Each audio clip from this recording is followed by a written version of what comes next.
There are many things that hinder development in the Bolivarian Republic of Venezuela.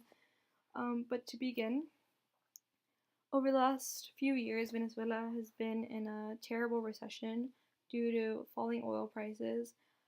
Venezuela is a rentier state. That means that it relies on one natural resource for all of its exports, and this resource is oil. When the price of oil fell, Venezuela's economy began to spiral down into a downward tailspin, and this put a lot of its people at risk and forced them into poverty. They don't have access to life-sustaining goods such as medicine, food, toilet paper, just basic goods that humans need on a day-to-day basis. The only way they can find these goods is in the black market, but at astronomical prices. The bolivar, which is the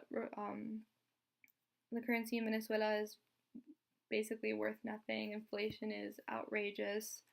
The government is extremely corrupt. Hugo Chavez was the dictator between 1999 and 2013. Following his death, they handpicked Nicolas Maduro to be the successor. Of course, they had quote unquote free and fair elections that were hotly contested, and it is believed that the government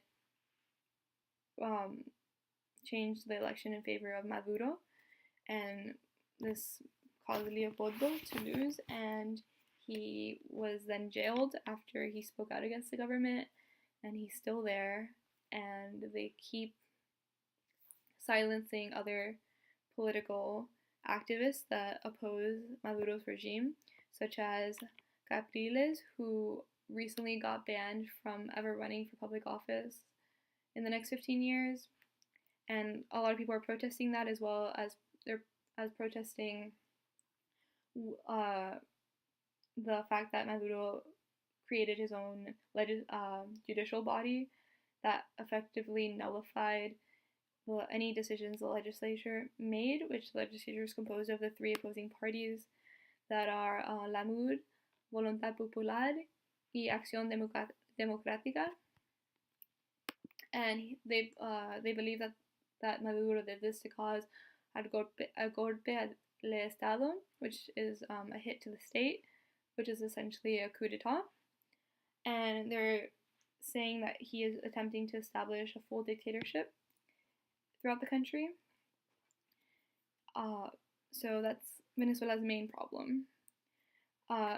All of these things hinder development. So the fact that they're suffering economically, the fact that they're ruled by a dictator, and they also have a high level of corruption, which also hinders the country's ability to progress, because these politicians are only interested in doing things that benefit themselves and line their pockets, not what's better for the people in terms of infrastructure, schooling, healthcare, and just the society in general, medicine, all of that. I personally believe that the only way Venezuela can ever improve is if the current regime is taken out and the Venezuelans are allowed to choose who they want to be their leader, whether it's Capriles, whether it's Leopoldo, but there needs to be free and fair elections in order for there to be any type of progress in the country. So that's the starting point of where things need to change, and by the looks of it, that's not going to happen anytime soon. But the people are definitely not going down without a fight. As you will see through this in this video, there's pictures and videos of people out on the streets every day. They're not staying silent. They're speaking out and putting their lives at risk constantly to try to incite change in the government. And they're really fighting for free and fair elections that I believe every country in the world deserves. People are being killed in the streets, tear gas is being thrown, gunshots constantly. It's a very scary and very complicated situation. So the first thing that needs to happen is free and fair elections. They need to take out everyone who's currently in the government because they're all tainted by corruption, and there needs to be transparency between the government and the people. Besides that, Venezuela needs to move away from depending entirely on oil for 96% of its exports. It needs to diversify its economy, diversify its income. One thing that I would recommend is that Venezuela turn to agriculture as a baseline, because Venezuela imports a large percentage of its food when it could be growing its own food, feeding its people, and then exporting some of it to make a profit. And I believe this could be very successful as a starting point. And with the revenue created there, Venezuela should invest in other types of businesses in the country. Should invest in agriculture, create jobs, because right now there's a huge problem with unemployment in the country.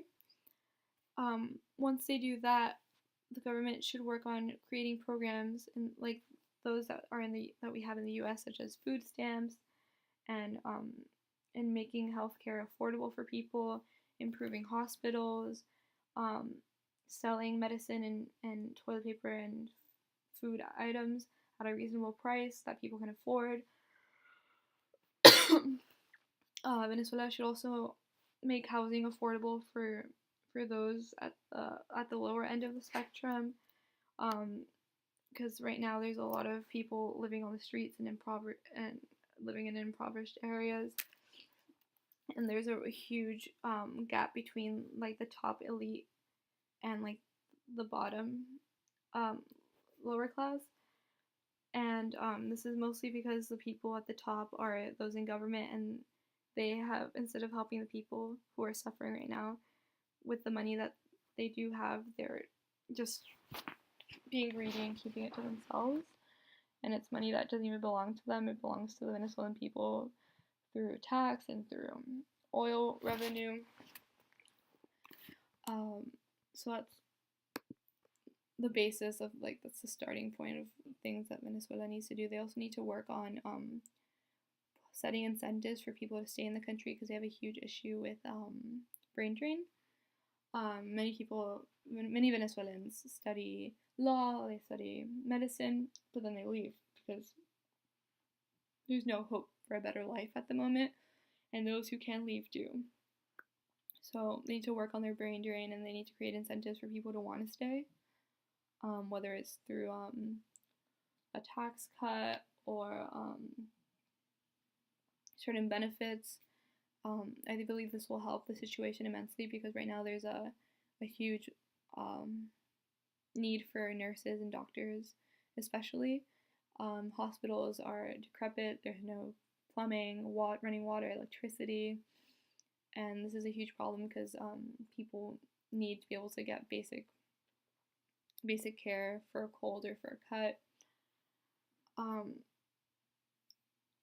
So those are my policy prescriptions, and I believe that in the future we will see a Venezuela that is happy with free democratic elections, high levels of transparency, very little corruption, if none at all, and no rioting, no protesting, no tear gas, just a government that truly cares about making lives better for its people and not about lining its own pockets with oil money. In Venezuela, there's a huge discrepancy between the elite and the lower class. The elite is mostly comprised of government officials and Maduro's friends, essentially. And this really needs to be improved upon, and I believe that through creating positive change with free and fair elections, improved healthcare, improved relations and transparency between the government and the people, and moving towards a more diversified economy away from oil, towards agriculture and technology and mostly just educating the people and encouraging them to stay in the country to make things better instead of letting them leave, offering incentives for them to want to stay, like tax cuts for doctors who decide to stay because there's a huge shortage of medical personnel in the country at the moment. Because most people, if they go through the trouble of studying that, they want to be able to have a nice life for themselves, and they can't have that at the moment with the way things currently are there. So these are my recommendations, and I really hope you enjoyed this video. Venezuela is very close to my heart. I grew up in Miami, Florida. I'm Cuban. All my closest friends are Venezuelan, and they've all seen some pretty awful stuff, and their family members are still going through it. And every day they get phone calls, every day they get videos of all the protesting, the rioting in the streets, and they tell me about it, and I really feel for them, and I hope that one day we can see a Venezuela that is what it's supposed to be, which is a great, beautiful country with vibrant culture, happy people, hardworking people, and I just hope we get to have this one day.